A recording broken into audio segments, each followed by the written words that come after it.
Hola a todos y todas y bienvenidos a una nueva edición de Grado 5, una coproducción de Epicentro TV y La República.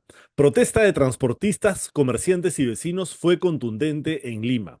Lo que debía ser un paro de transportistas terminó ayer siendo una movilización pacífica y contundente de diversos gremios y grupos de estudiantes y vecinos cansados de la delincuencia, la extorsión y los asesinatos en la capital. Pese a ello, el gobierno y el Congreso siguen sin atender sus demandas al hacer oídos sordos.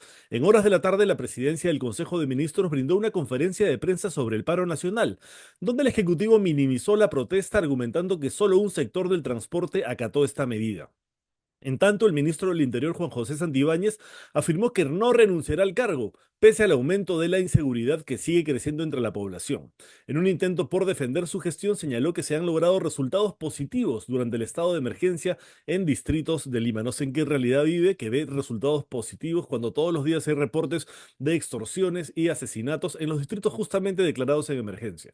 Por la noche, dos representantes de mercados de abastos de Lima, Leopoldo Valderrama y Jorge Olivares, anunciaron que tomarán medidas más drásticas luego de que ningún congresista los atendiera en el Parlamento. Es más, no descartaron nuevas medidas de fuerza. Al cierre de la edición, el dirigente de transportistas Walter Carrera manifestó que su gremio presentará hoy ante el Congreso una solicitud de vacancia presidencial por la mala gestión y el alto porcentaje de rechazo ciudadano que tiene la presidenta Dina Boluarte. Caso contrario, no se dará el APEC, porque saldremos a marchar en esos días, advirtió. Hoy marcha la Federación de Trabajadores de Construcción Civil, un gremio afectado por las extorsiones y el sicariato desde hace 2 décadas. Y ya se anuncia un nuevo paro de transportistas para la segunda semana de noviembre, que coincidiría con la cumbre de APEC. El Perú, tierra de nadie en los ojos del mundo. Dina Boluarte es la presidenta más impopular del mundo según The Intercept, reconocida revista estadounidense. The Intercept de Estados Unidos le ha dedicado a la mandataria un informe especial tras el resultado de varias encuestadoras que la posicionan como la presidenta más impopular del mundo en medio del colapso de su gestión, marcada actualmente por una ola de crimen y extorsión que ha llevado a la capital y a otras regiones a un punto de quiebre. Inicia el informe resaltando que pese a las profundas desigualdades políticas, sociales y geográficas, hay pocos temas en el Perú en el que todos los peruanos pueden estar de acuerdo. En que el gobierno de Dina Boluarte, que con sus debilidades y fracasos ha hecho que todos los peruanos coincidan en la idea de que a nadie le gusta Dina Boluarte como presidenta del Perú. Jo Mary Bird, asesora principal de WOLA, explicó a The Intercept cómo desde que asumió el cargo Dina Boluarte ha navegado un complejo panorama político caracterizado por una coalición de partidos que, aunque ideológicamente diversos, se unen por conveniencia. Esta situación ha suscitado debates sobre la estabilidad y la dirección del gobierno, pues la mayoría de sus aliados pertenecen a la derecha. Asimismo, Bird destaca que el principal vínculo que une a esta alianza es el interés propio, aunque Boluarte ha intentado proyectar una imagen de izquierdista. Su capacidad de gobernar se basa en la gestión de intereses que ya escapan a la ideología. Este medio también destacó los 106 días que Dina Boluarte no respondió ante los medios de comunicación y a partir de ello enfrentó las críticas. El gobierno de Boluarte ha hecho esfuerzos simbólicos por restablecer el orden, pero la propia presidenta ha mantenido un perfil tan bajo que recientemente pasó más de 100 días sin hablar directamente con los periodistas, señala el diario estadounidense. Básicamente tienes un presidente que está escondido, la gente se da cuenta de eso, agregó el periodista peruano Marcos Cifuentes a The Intercept luego de ser consultado por esta falta de transparencia con los medios ante los diversos temas que han venido surgiendo desde el pasado 8 de julio, que fue la última vez que declaró en medio del caso Rolex. Dina Boluarte ha aparecido recientemente con un mensaje de unidad frente al paro. Dice continuamente, tenemos que estar unidos, ¿no? Unidad, necesitamos unidad. Lo que dice el artículo de Intercept es que en lo que realmente hay unidad nacional es en la desaprobación de Dina Boluarte y su 4% de aprobación lo demuestra. Podemos estar en desacuerdo en muchas cosas, prácticamente en todo, pero en lo que estamos de acuerdo todos los peruanos es en que la gestión de Dina Boluarte es mala o desastrosa. Esos son los matices dentro de una opinión unánime y generalizada. El desbalance patrimonial de José Domingo Pérez. Esta es una nota de Daniel Llovera para Epicentro TV. Un informe pericial contable que concluye que el fiscal José Domingo Pérez tiene un supuesto desbalance patrimonial de 130.000 soles sirvió de base para que sus divulgadores afirmaran hace poco que el funcionario se había enriquecido ilícitamente, que era un corrupto que debía ser denunciado penalmente y luego expulsado del Ministerio Público. El fiscal del caso Lavajato ha señalado que los inmuebles ya fueron examinados hace 10 años en una investigación que fue archivada por falta de elementos por el fiscal de la Nación de entonces, José Peláez Bardales, y que por lo tanto no corresponde que sean sometidos nuevamente a investigación, sino únicamente la adquisición de la camioneta Volvo por ser el único elemento nuevo. Al margen de ello, Epicentro TV le solicitó al fiscal Pérez acceder a su documentación bancaria y patrimonial, la que sustenta el informe pericial contable que arroja el presunto desbalance, para conocer cómo adquirió los inmuebles y el vehículo. Y Pérez accedió. La investigación empezó poco después de que la abogada Patricia Tubilla Casanova, de militancia aprista y defensora del líder del grupo denominado La Resistencia, denunciara penalmente a José Domingo Pérez en noviembre de 2023 por la compra de una camioneta marca Volvo. Tubilla cuestionaba que un fiscal con el sueldo que percibe comprara un vehículo de alta gama. Su denuncia se basó en información divulgada en el canal Willax, el mismo que recogió a su vez un dato de Twitter que indicaba que la camioneta adquirida por Pérez tenía un valor de $76.990. Pero según la Superintendencia Nacional de Registros Públicos, la camioneta de Pérez costó $46.000, no 76.990, o sea, más de $30.000 de diferencia. En todo caso, el fiscal Regis Chávez sí pudo haber corroborado el valor de la compra al momento de abrir diligencias preliminares en diciembre del 2023. Sin embargo, no lo hizo. ¿Cómo se pagó el vehículo? Es una de las preguntas claves aquí. Y las respuestas están en los documentos que explicamos en la nota de Epicentro TV y que también están en poder del fiscal Chávez. ¿De dónde obtuvieron Pérez y su esposa los $46.000 para comprarse la camioneta Volvo del año 2020 entre enero y febrero del año 2021? Bueno, básicamente de tres fuentes. La primera, la venta en el 2021 de su camioneta marca Subaru, que era de su propiedad, por $12.000. La segunda, por la venta en febrero de ese mismo año del vehículo mini hatch de su esposa por $15.000. Y la tercera, los ahorros mancomunados por $18.000 en Interbank. Ello suma $45.000, perdón, y la camioneta Volvo estaba valorizada en $46.000. En la nota de Daniel Llovera van a encontrar todos los comprobantes de pago, cheques, contratos de compra y toda la documentación que el fiscal José Domingo Pérez entregó a la fiscalía para demostrar el origen del dinero con el que compró la famosa camioneta Volvo y todos los detalles sobre de dónde surge esta denuncia basada en un dato falso que circulaba por las redes y que fue levantada por un medio especialista en desinformación. Todos los detalles en la nota de la web de Epicentro TV. El Papa Francisco expulsa del sodalicio a sus dos máximos responsables de sus finanzas. Por decisión del Papa Francisco, dos de los más importantes miembros del sodalicio, o sea, Jaime Manuel Bartel Gómez y Juan Carlos Len Álvarez, fueron expulsados de la organización religiosa por la gravedad del abuso sexual de uno de los acusados, así como por la responsabilidad personal de estos dos consagrados en numerosas irregularidades e ilícitos cometidos por empresas vinculadas al sodalicio de vida cristiana, según un comunicado de la Nunciatura Apostólica en el Perú. Estas dos nuevas expulsiones se suman a otras tres conocidas el martes y a 10 más que se anunciaron en septiembre. En todos los casos se trata de personas que tuvieron cargos de autoridad en la agrupación, incluyendo a Luis Fernando Figari, fundador y líder del sodalicio. Enfrentan acusaciones por abusos de diverso tipo y por irregularidades en las actividades del grupo. Este último edicto es un torpedo en la línea de flotación del sodalicio. Acaban de votar a Jaime Bartel, el sodalite más importante y poderoso después de Luis Fernando Figari.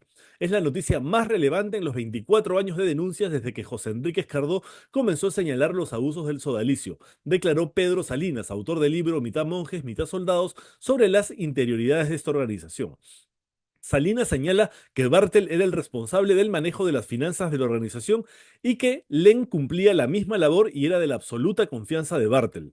Ambos están entre los gestores del imperio económico del sodalicio.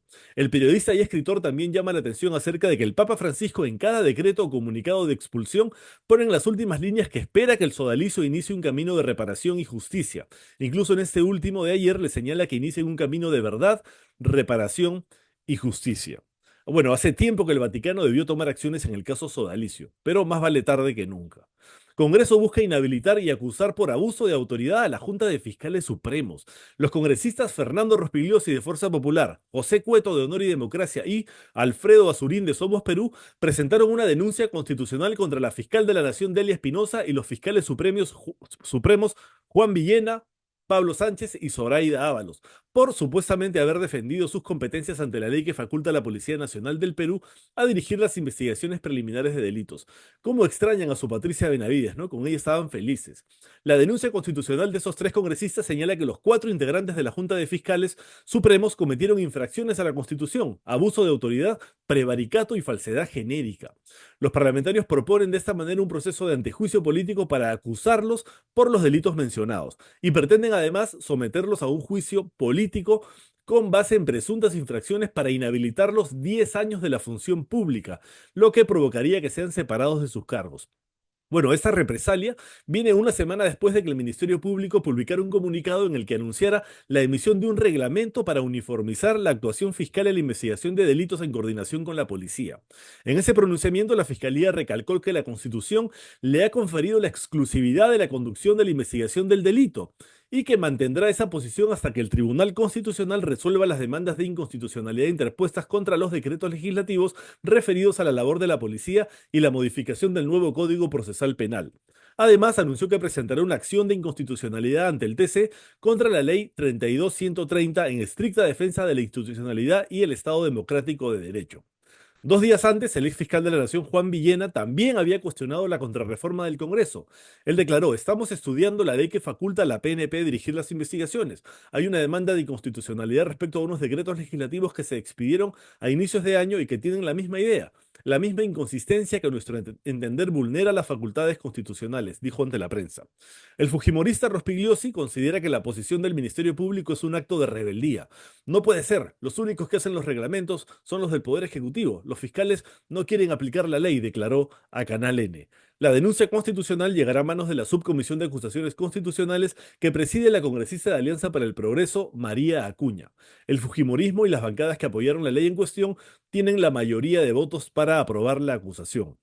Bueno, y otro al que le ha caído una lluvia de denuncias constitucionales es el ex premier Salvador del Solar, quien hizo cuestión de confianza durante el gobierno de Vizcarra, desencadenando la disolución del Congreso. Posteriormente, el Congreso modificó las reglas de la cuestión de confianza y ahora pretenden aplicar esas nuevas reglas retroactivamente para afirmar que Del Solar violó la Constitución en ese momento. A sus denunciantes los escuchamos todos los días porque están en el poder y tienen todos los medios a su disposición para levantar infundios y calumnias a nivel nacional. Pero es importante escuchar también al propio Salvador del Solar haciendo su descargo de las 3 acusaciones constitucionales que tiene acumuladas hasta este momento. Escuchémoslo. La semana pasada, el 15 de octubre, asistí a una sesión extraordinaria de la Subcomisión de Acusaciones Constitucionales del Congreso para plantear mis argumentos de defensa contra 3 denuncias constitucionales.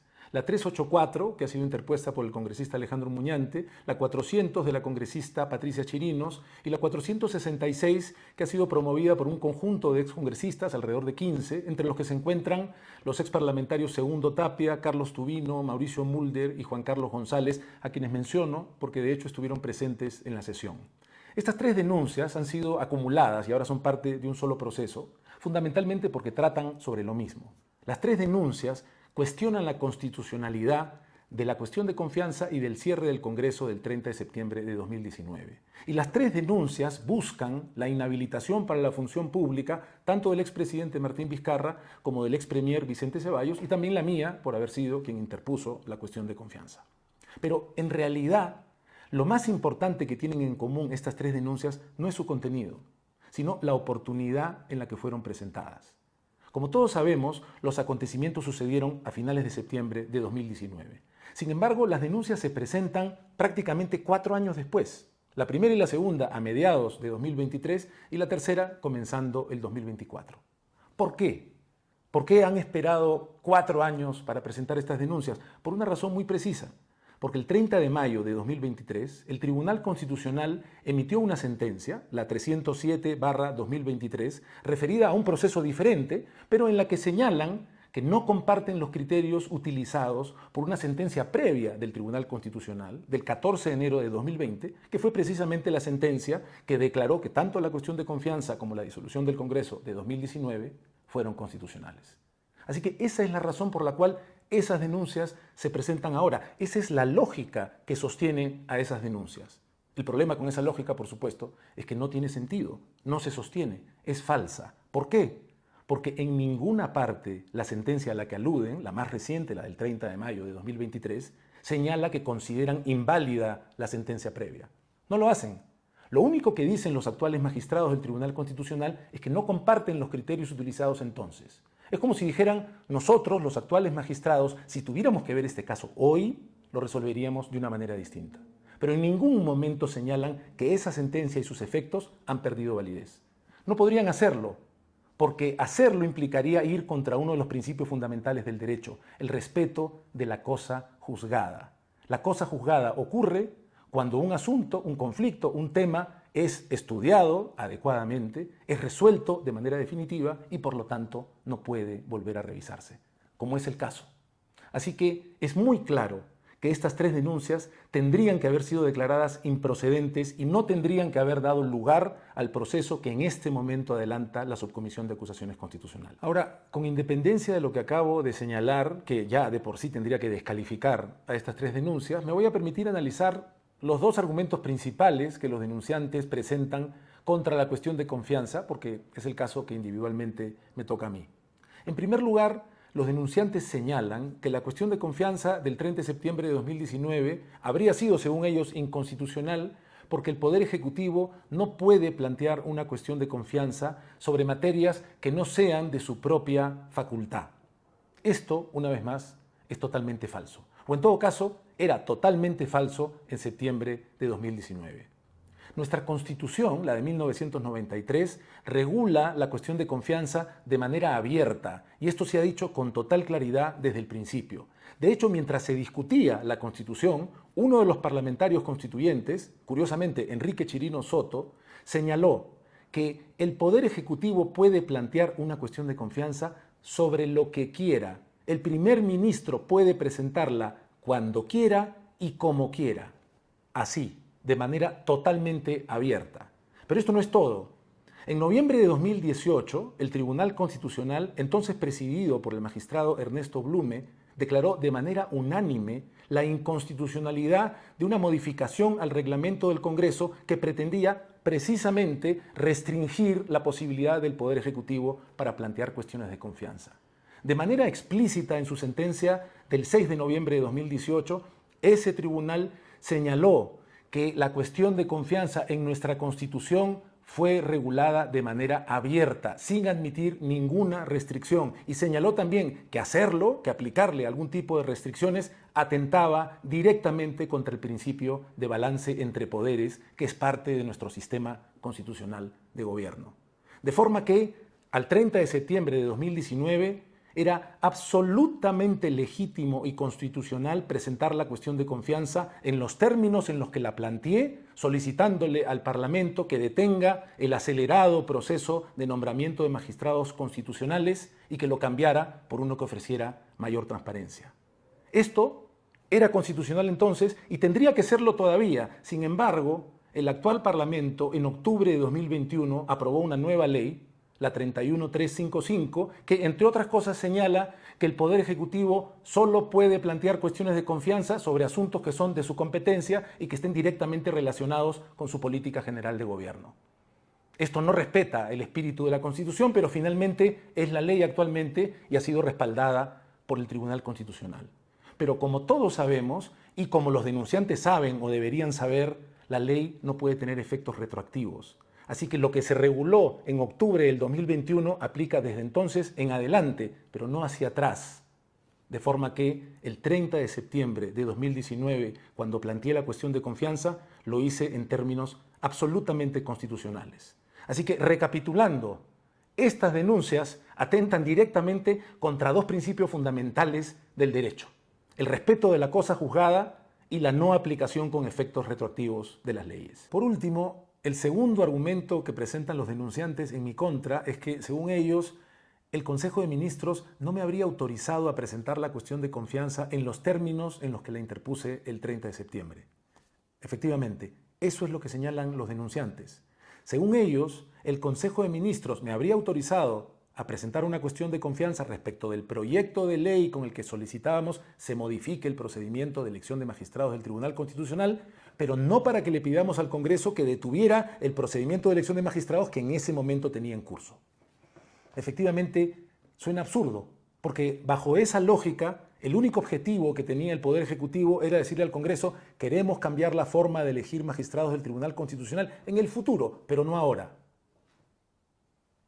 Pensémoslo un poquito.